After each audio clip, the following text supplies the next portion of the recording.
ദാ ഇവിടെ ആക്രമിക്കപ്പെട്ട നടി ഒരു ഭീഷണിക്ക് വിധേയമാക്കപ്പെടുന്നോ എന്ന സംശയം തോന്നുന്ന തട്ടിൽ പ്രതികരിച്ചിരിക്കുന്നു എന്ന് പറയുന്നു. താങ്കൾ ആ രംഗത്ത് പ്രവർത്തിക്കുന്ന വ്യക്തിയാണ് ശ്രീ സജി നന്ദിയാട്ട്. താങ്കളുടെ പ്രതികരണം എന്താണ്? ഈ പറയുന്ന രൂപത്തിൽ എനിക്ക് വ്യക്തിവൈരാഗ്യമില്ല എന്ന് ഈ നടി പറയുന്നു, വസ്തുവിടപാടില്ല, സാമ്പത്തിക ഇടപാടില്ല എന്ന് പറയുന്നു. എന്തുകൊണ്ടാകാം? എന്തെങ്കിലും തരത്തിലുള്ള സ്വാധീനത്തിന് വിധേയമാക്കപ്പെടേണ്ടി വന്ന ഒരു ബുദ്ധിമുട്ട് കൊണ്ടാണോ? എന്നോടാണ് ചോദിച്ചേക്കണെന്നുണ്ടെങ്കിൽ ഞാൻ വേണു, അത് ഞാൻ ഇപ്പോൾ വന്നിരിക്കുന്നത് വഴിയല്ല, അതായത് പാഴൂർ പടി വഴി അല്ലാത്തതുകൊണ്ട് അവിടെ ഒരു റിലേ ചർച്ചയാണ്. ഒത്തിരി പേരുണ്ട്, നമുക്ക് കാര്യങ്ങൾ പറയാനുള്ള സമയം കിട്ടുമെന്ന് അറിയില്ല. എങ്കിലും ഞാൻ പിറവം വഴിയല്ല വന്നിരിക്കുന്നത്. അതിൻ്റെ അർത്ഥം പാഴൂർ പടി വഴി അല്ലാത്തതുകൊണ്ട് നിഗമനങ്ങളിൽ നിന്ന് മാത്രമേ നമ്മളെല്ലാവരും സംസാരിക്കുന്നത്. ഇവിടെ നടി പ്രഖ്യാപിച്ചിരിക്കുന്നു, അല്ലെ പറഞ്ഞിരിക്കുന്നു, വസ്തു ഇടപാട് ഞങ്ങൾ തമ്മിലില്ല. ഞങ്ങൾ തമ്മിൽ സൗന്ദര്യ പിണക്കങ്ങൾ അല്ലെങ്കിൽ പിണക്കങ്ങളുണ്ടായിരുന്നു, സൗഹൃദമില്ലായിരുന്നു. 2013 തുടങ്ങിയെന്ന് പറയുന്നു. കുടുംബജീവിതമാണ്, കുടുംബജീവിതത്തിൽ വന്ന അസ്വാരസ്യതകളാണ് ഇതിന് കാരണം. 2013 ഞാൻ മനസ്സിലാക്കുന്നത് ദിലീപും മഞ്ജു വാര്യരും നല്ലൊരു കുടുംബജീവിതം നയിക്കുന്നതായിട്ട് ഞാൻ മനസ്സിലാക്കുന്നു. പിന്നെ നമ്മുടെ അഡ്വക്കേറ്റ് അജിത് കുമാറും ജോർജ് ജോസഫ് സാറും ആദ്യകാലം മുതൽ ചർച്ചയിൽ പങ്കെടുത്തിട്ടുള്ളവരാണ്. ഇവർ തിരിച്ച് വീട്ടിൽ ചെല്ലുന്നത് ദിലീപിനെ അറസ്റ്റ് ചെയ്തിട്ട് മാത്രമേ ഉള്ളൂ ധാരണ സംസാരിക്കുകയല്ല. ദിലീപ് പ്രതിയാണെ അറസ്റ്റ് ചെയ്യപ്പെടണം, പ്രതിയാണെ കുറ്റവാളിയാക്കപ്പെടണം, ഒരു സംശയം ആർക്കും വേണ്ട. പക്ഷേ നാളെ കോടതിയിൽ പോലീസ് എന്താണ് അവിടെ കൊടുക്കാൻ പോകുന്ന കുറ്റപത്രമെന്ന് നമുക്ക് ആർക്കും അറിയില്ല. പോലീസ് ദിലീപിനെ പ്രതിയാക്കാൻ മനഃപൂർവ്വം ശ്രമിച്ചുവെന്ന് എനിക്ക് തോന്നുന്നില്ല. മറിച്ച് പോലീസ് ഉള്ള തെളിവുകൾ, അവർക്ക് മാക്സിമം ചെയ്യാവുന്ന തെളിവുകൾ അവർ കണ്ടെത്തിയിട്ടുണ്ട്. അതുപോലെ തന്നെ ഇവിടെ ഒരു ഒരു ഒരു ക്രിമിനൽ ഗൂഢാലോചന 120B ആണ്. അതിന് സാഹചര്യ തെളിവുകൾ മതി. ആ സാഹചര്യ തെളിവുകളെ കൂടുതൽ ബലപ്പെടുത്തുന്ന, അതിനെ അനക്സ് ചെയ്യുന്ന മറ്റ് മെറ്റീരിയലുകളെ അവിടെ പ്രസൻറ്റ് ചെയ്യണമെന്നുണ്ട്. അത് നാളെ കോടതിയിൽ പോലീസ് എങ്ങനെ പ്രസൻറ്റ് ചെയ്യുമെന്ന് ഒരു അനുമാനത്തിൽ, ഒരു നിഗമനത്തിൽ എത്തുവാൻ എനിക്കോ നമുക്കോ ആർക്കും സാധിക്കില്ല. ഇവിടെ അഡ്വക്കേറ്റ് രഞ്ജിത്ത് മാരാർ പറഞ്ഞ നല്ല കുറേ പോയിന്റുകൾ ഞാൻ ശ്രദ്ധിക്കുകയായിരുന്നു. ഇന്നലെ അഡ്വക്കേറ്റ് രാംകുമാർ പറഞ്ഞ കുറേ പോയിന്റുകൾ രാത്രിയിൽ ഞാൻ അത് ആ TV യിൽ കൂടെ അത് കാണാനിടയായി, റിപ്പീറ്റേഷനിൽ. ഇവിടെ പോലീസിന് ഇല്ലാത്തൊരു കഥ കെട്ടിക്കമയാൻ പറ്റില്ല. കാരണം കോടതിയിൽ പണി കിട്ടും. ഉള്ള യാഥാർത്ഥ്യങ്ങൾ മാത്രമേ കോടതിയിൽ പോലീസിന് ഇപ്പോഴത്തെ സാഹചര്യത്തിൽ കേരള ജനത മുഴുവൻ കണ്ണും കാതും കൂർപ്പിച്ചിരിക്കുമ്പോൾ അവിടെ പ്രസൻറ്റ് ചെയ്യാൻ സാധിക്കൂ. അത് നമ്മൾ സാധാരണ പറയാറാണ്, ignorance is not an excuse. അപ്പോൾ അജ്ഞത എന്ന് പറയുന്നത് നമുക്ക് മുൻകൂർ ജാമ്യമല്ല. ഞാൻ പറയുന്നു, ദിലീപ് പ്രതിയാണെങ്കിൽ നാളെ കോടതിയിൽ പോലീസ് കൊടുക്കുന്ന തെളിവുകൾ അതിശക്തമായിരിക്കും. ദിലീപ് പ്രതി അല്ലെങ്കിൽ കോടതിയിൽ കൊടുക്കുന്ന തെളിവുകൾ ദുർബലമാകും. അതിന് പോലീസിനെ കുറ്റം പറയാൻ പറ്റില്ല. കാരണം എന്താ, അവർക്ക് കിട്ടാവുന്നത് മാത്രമേ അവർക്ക് ശേഖരിക്കാൻ പറ്റൂ. വെള്ളമില്ലാത്തടത്ത് നീന്താൻ പറ്റുമോ? ഇല്ലാത്ത ഒരു കഥ മെനഞ്ഞ് അവർക്ക് കൊടുക്കാൻ പറ്റില്ല. പോലീസ് അവരുടെ മാക്സിമം ചെയ്തിട്ടുണ്ടെന്ന് നമ്മൾ മനസ്സിലാക്കണം. എങ്കിൽ കൂടിയും നാളെ കോടതിയിൽ പോലീസ് കൊടുക്കാൻ പോകുന്ന വേഷം എന്താണെന്ന് നമുക്ക് ഈ മീഡിയ റൂമിൽ തീരുമാനിക്കാൻ പറ്റില്ല. വേണു, ശരി ശരി ശരി ഞാനൊരു ഇടവേളയിലേക്ക് പോവുകയാണ്. ഇടവേളയ്ക്ക് ശേഷം ഞാൻ RLV രാമകൃഷ്ണനിലേക്കും അഡ്വക്കേറ്റ് റഹീമിലേക്കും എത്തും. ഇടവേള.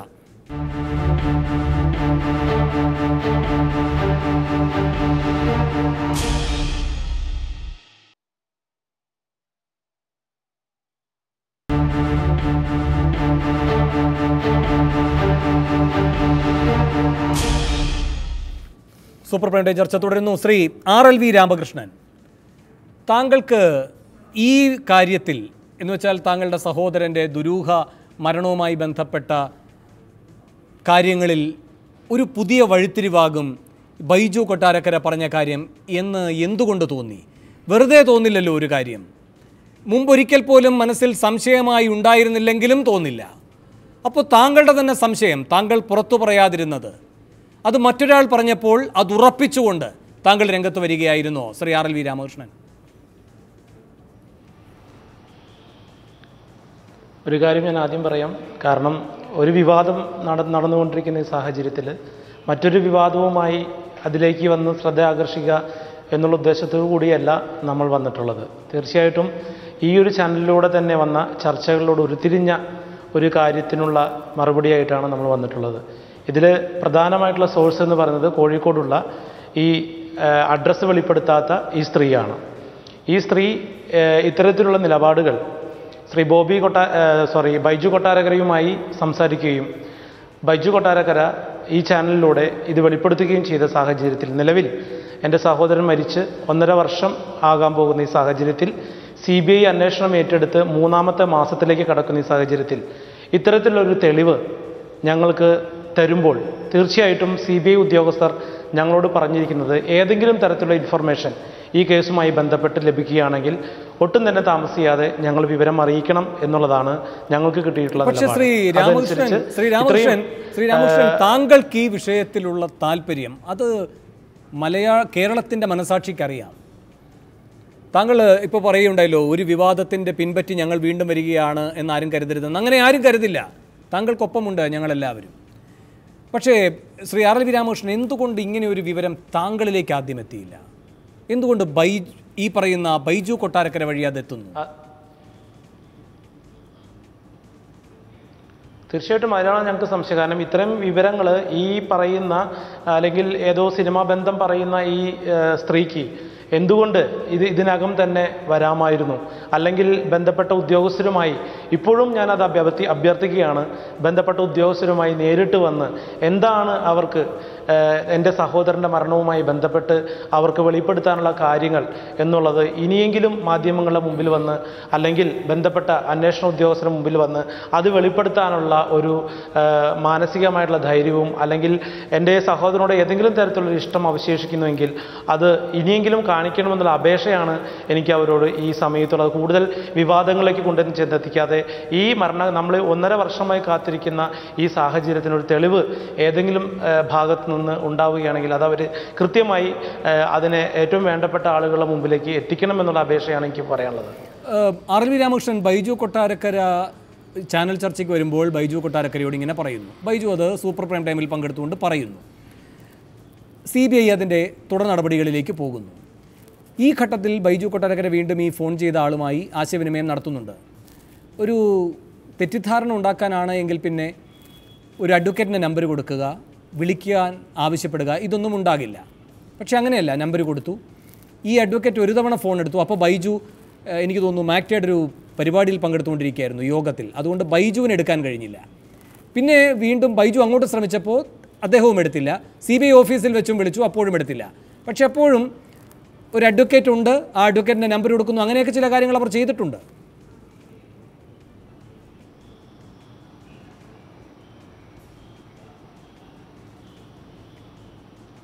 ഇതിൽ എന്തെങ്കിലും നമുക്കിപ്പോൾ എനിക്ക് വ്യക്തമായിട്ട് ഈ സ്ത്രീ ആരാണെന്നോ അല്ലെങ്കിൽ എന്താണ് അവർ തമ്മിൽ സംസാരിച്ചതെന്ന് എനിക്ക് കൃത്യമായിട്ട് അറിയില്ല. കാരണം ഈ മാധ്യമത്തിലൂടെ നമ്മൾ നേരിട്ട് കണ്ടിട്ടുള്ള കാര്യമായതുകൊണ്ട് തന്നെ ഈ ചർച്ച കഴിഞ്ഞ ഉടനെയാണ് ഞാൻ ബൈജു കൊട്ടാരക്കരയെ നേരിട്ട് വിളിക്കുകയും എന്താണ് അവർ പറഞ്ഞ കാര്യം അല്ലെങ്കിൽ അത് CBIയുമായി അല്ലെങ്കിൽ അന്വേഷണ ഉദ്യോഗസ്ഥരുമായി നിങ്ങൾക്കത് പങ്കുവയ്ക്കാൻ സാധിക്കുമെന്ന് ചോദിച്ചപ്പോൾ വളരെ 100% സമ്മതത്തോടു കൂടി അത് ഞാൻ CBI ഉദ്യോഗസ്ഥരുമായി പങ്കുവെച്ചോളാം എന്ന് പറഞ്ഞുകൊണ്ട് തന്നെ നമ്പർ CBI ഉദ്യോഗസ്ഥർ കൈമാറുകയായിരുന്നു. ഇതിൻ്റെ യാതൊരു തരത്തിലുള്ള ഡീറ്റെയിൽസും എനിക്ക് നേരിട്ട് അല്ലെങ്കിൽ എന്താണ് ഫോണിലൂടെ സംസാരിച്ചതെന്നും ഒന്നും തന്നെ എനിക്ക് അറിയാൻ സാധിച്ചിട്ടില്ല.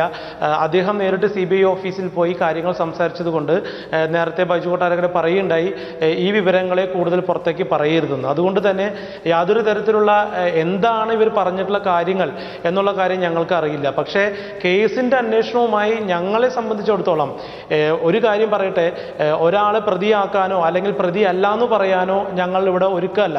പക്ഷേ ഈ ഞങ്ങളെ സംബന്ധിച്ചിടത്തോളം ഞങ്ങളുടെ സഹോദരൻ വിട്ടുപിരിഞ്ഞ് പോയിട്ടുള്ള ഈ സാഹചര്യത്തിൽ അതായത് CBI ഒരു അന്വേഷണം എങ്ങും എത്തി നിൽക്കാതെ നമ്മൾ നിരന്തരമായ ഒരു ഫൈറ്റിങ്ങിലൂടെ CBI അന്വേഷണം നിൽക്കുന്ന ഈ സാഹചര്യത്തിൽ ഇത്തരത്തിലൊരു വെളിപ്പെടുത്തൽ കാണാൻ പറ്റില്ല എന്ന് വയ്ക്കാനും ഞങ്ങളെ കൊണ്ട് സാധ്യമല്ല. അതുകൊണ്ട് തന്നെ എനിക്ക് കൂടുതൽ ഡീറ്റെയിൽസിലേക്ക് യാതൊരു അറിവും എനിക്ക് വേറെ ഇല്ല. താങ്കളുടെ സഹോദരന് ഈ രാജാക്കാട് അടക്കമുള്ള സ്ഥലങ്ങളിൽ ഭൂമി ഇടപാടുകൾ ഉണ്ടായിരുന്നു എന്ന് താങ്കൾക്ക് അറിയുമോ?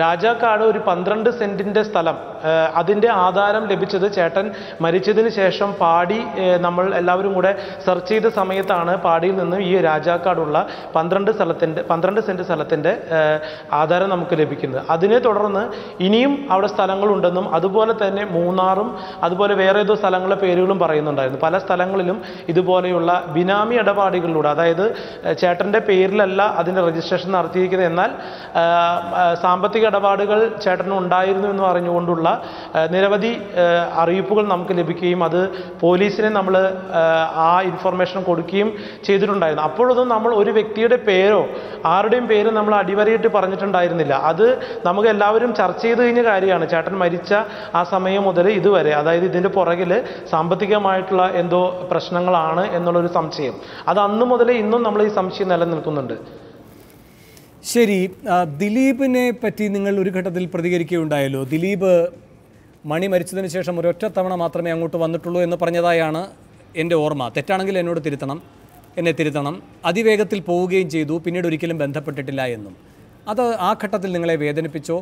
ഇപ്പോൾ പുതിയ വിവരങ്ങൾ വരുമ്പോൾ നിങ്ങളെ അതിൻ്റെ മേൽ സംശയമുള്ള ആളുകളാക്കുന്നുണ്ടോ?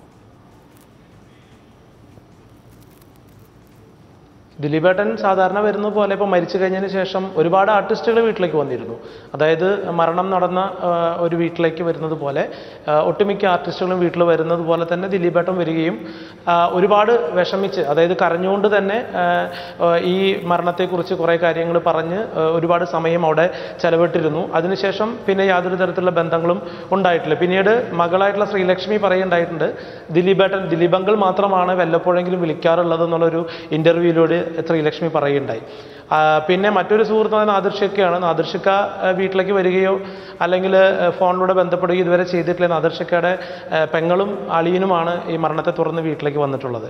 ഒരുപക്ഷെ ദിലീപേട്ടനെ സംബന്ധിച്ചിടത്തോളം, നാദിർഷക്കയെ സംബന്ധിച്ചിടത്തോളം ഡയറക്ടർ എന്നുള്ള നിലയിലും സിനിമാ നടൻ എന്നുള്ള രീതിയിലും തിരക്കുള്ളത് കൊണ്ടായിരിക്കാം, അല്ലെങ്കിൽ ഈ ഒരു മരണത്തെ ഒരുപാട് വിഷമത്തിലൂടെ കണ്ടതുകൊണ്ടായിരിക്കാം, അറിയില്ല. നമ്മളെ സംബന്ധിച്ചിടത്തോളം ഞങ്ങൾ മരണശേഷം, ചേട്ടൻ്റെ മരണശേഷം ഒറ്റപ്പെട്ടു എന്നുള്ളൊരു കാര്യം വാസ്തവമാണ്.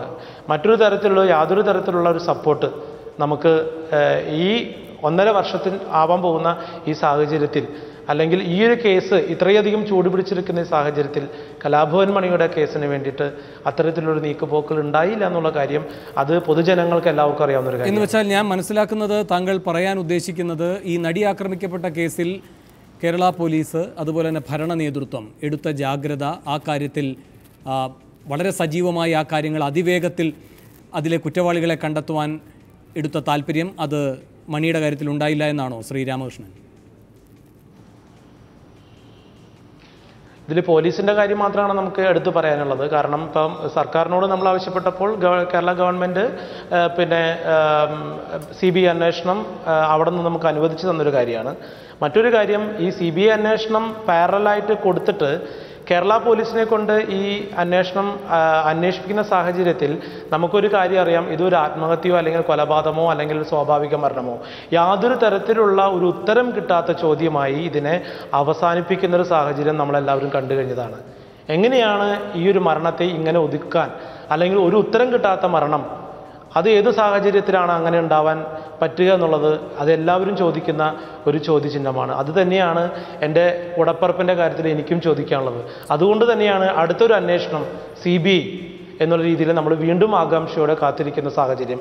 ആ സാഹചര്യത്തിലാണ് ഇങ്ങനെയൊരു പിന്നെ പരാമർശവുമായി ഈ ചാനലിൽ ഇങ്ങനൊരു ചർച്ച വരികയും അങ്ങനൊരു പരാമർശം ഉണ്ടായപ്പോൾ അത് ബന്ധപ്പെട്ട അന്വേഷണ ഉദ്യോഗസ്ഥർക്ക് നമ്മൾ കൈമാറ്റം ചെയ്യപ്പെടുകയും ചെയ്യുകയുണ്ടായത്. ഈ സാഹചര്യത്തിൽ ഒരു കുടുംബത്തിലെ അല്ലെങ്കിൽ